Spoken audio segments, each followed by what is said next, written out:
Greetings, diners, and welcome to another edition of the Collapse Morning Wake-Up Call here on the Doomsday Diner.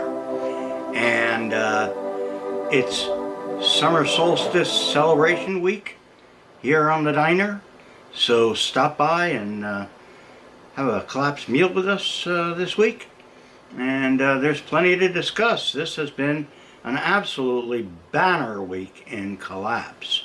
I don't know where to start, really. But I'll start with one of the more flammable topics, which was the explosion of the refinery in Philadelphia. Now that produced some marvelous video. And I'd have it up, but I have too much video, and I don't want to clutter up the screen today. So I just have up the Diner Forum. That's where you go to discuss all these topics, you see. So this should remind you, I hope, of that. And at any rate, the explosion was absolutely beautiful, as explosions go. And it's kind of a metaphor for the crashing industrial civilization, you know, all going up in flames, right? You know, there's all sorts of possible explanations for it. One, of course, is that that infrastructure, that refinery, is an old one. They have not been making money. In fact, they've been through bankruptcy and are still not doing very well. So maybe it's just the infrastructure, you know, maybe it was an accident, right? But, you know, very convenient timing, no? And the other possibility is, you know, whenever a business goes on fire, there's always the chance it was an insurance job, especially if the company was in bankruptcy or doing very poorly. You know, it's a nice way to get out from under, right? Get your insurance company to pay off. And that'd be a big payoff, I'm sure, if they could get them to do it. That refinery also supplies around 25% of the gasoline to the East Coast.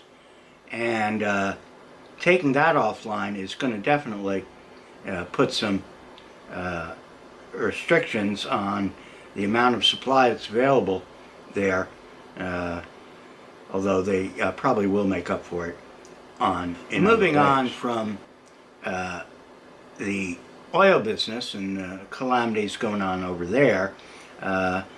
We can look across the Great Pacific to Hong Kong, where the protests have taken on the 7-digit category. There are over 1 million people getting out in the street and protesting what is new laws that the Chinese want to enact in Hong Kong that will allow extradition of Hong Kong residents and others to China or to Taiwan, etc.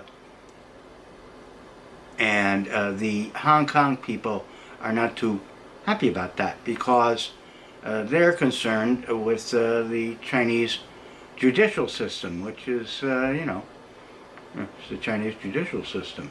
You know, you kind of like disappear and nobody knows what happened to you. And so they're quite upset about this, and they have asked for the resignation of the administrator of Hong Kong. I don't know if she's called a prime minister or what. You know, China and Hong Kong, although Hong Kong was given over to China by the Brits back in 1997, they have what they call a one country, two laws policy, something along those lines. And so they have two different sets of rules in the two places. And it's supposed to be all brought together in 2040, something like that, if we're all still around. And but the Chinese are, impatient, I guess, and they want to consolidate their hold over Hong Kong. And of course, Hong Kong is a center of finance, a lot of money there, and I'm sure the rich Chinese who are in Hong Kong are probably amongst the least happy about it. Although they're probably not the ones out in the street. That's mostly for the students and young people who have been, what I would say is very well prepared for these demonstrations. They're showing up with goggles and masks and wearing, all black. And, when the tear gas starts to come, they got gloves, they're picking it up and throwing it right back. And, the Hong Kong police force basically overwhelmed. But all that being said, is it going to accomplish what the Hong Kongians would like? It might in the short term, but if you listen to all of the China experts and so forth, China will, kind of wait it out, let it calm down, and then just start pushing the stuff and enacting it again. They'll probably throw this toady, the prime minister, up as a sacrificial lamb. She'll be forced to resign, not so much by the people protesting as by the Chinese, who she's not doing a good job for. This was not supposed to happen, right?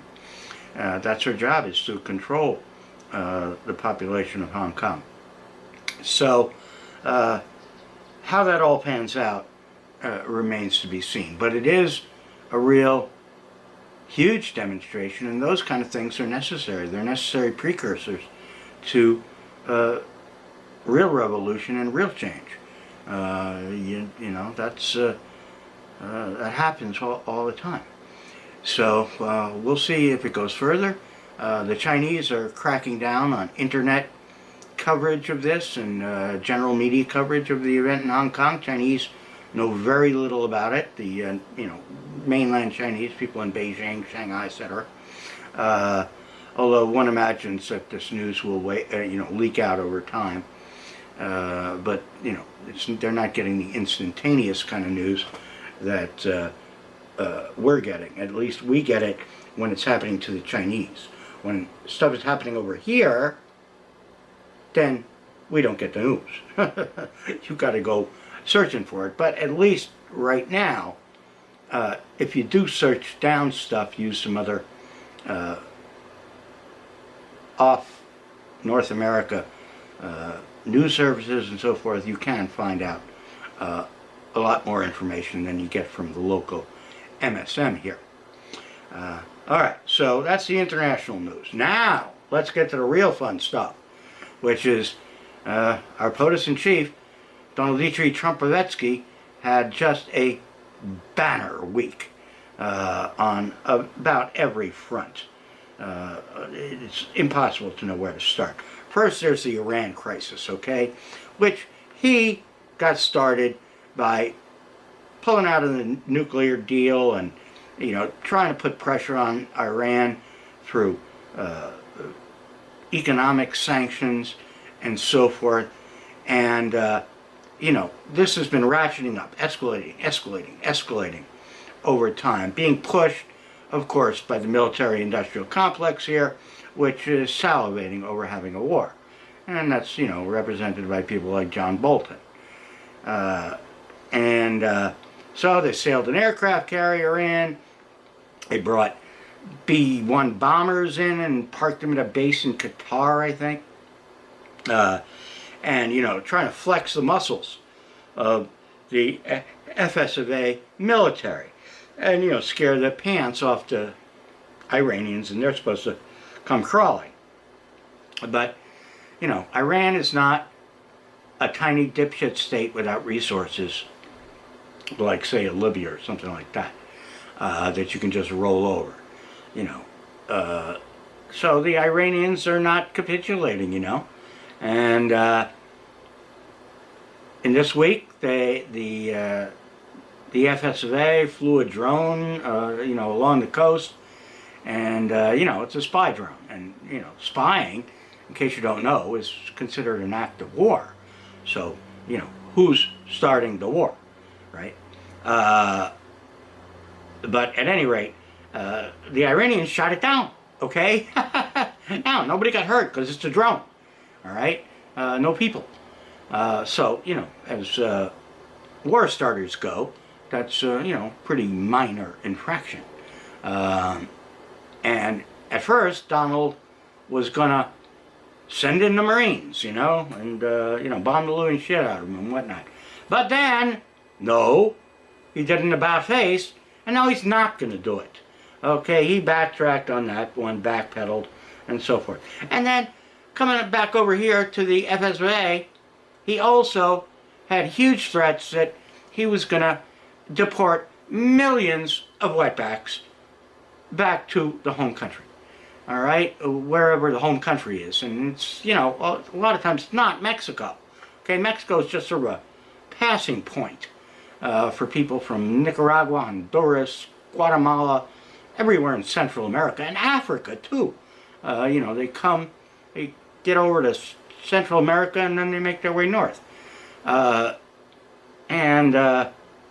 So supposedly he's going to deport all these people.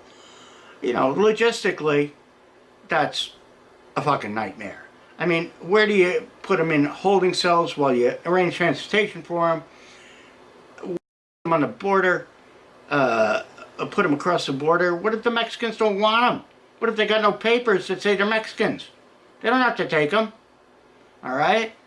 And then, what about the money it costs? That to deport that many people, millions of people, or even just a million, costs like, $10,000, $15,000 per person. Per person to do the deportations. So you're talking billions of dollars here that would have to go into this. And they don't have the staff to do it. Okay? They were talking about rounding up 2,000 people this week. All right?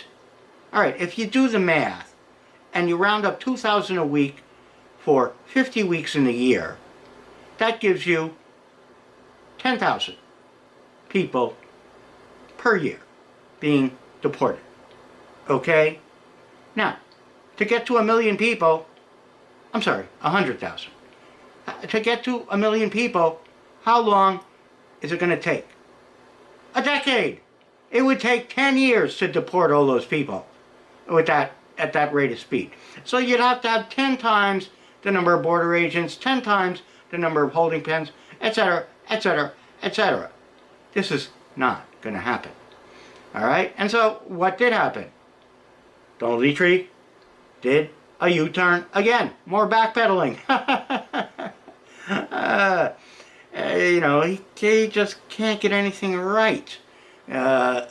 And he bluffs and bluffs and bluffs, and the people who support him buy the stuff, but he's a perpetual failure, even at what he's trying to do. Okay? And even with the repugnant Congress, generally speaking, backing him up, he can't get any of his shit done. He didn't get the wall built either, and that's never going to happen. All right? And then on top of that one, still more, not really news, but some gossip columnist who had a column in the 80s apparently got molested, actually raped, in her account, by Donald Dietrich, because not only did he grope her pussy, but he stuck his finger in, according to the report I read, and he also at least got his penis partway in. Now that's rape, okay? And now, it's 20 years ago. There's no real corroboration as of yet. Donald denies it, of course, and also wants to blame it on the Democrats. They put her up to it or something like that. But there's about 6 other women who also are you know, revealing their stories about the Donald. And it's in his character, you know?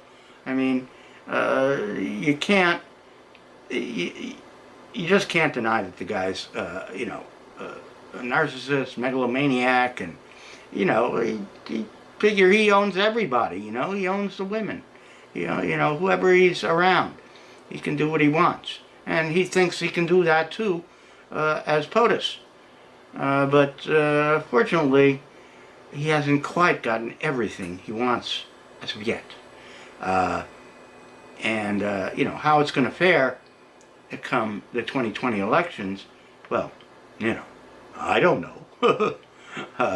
The whole Democratic dogfight is also going on. And in terms of theater, that theater begins in earnest this week.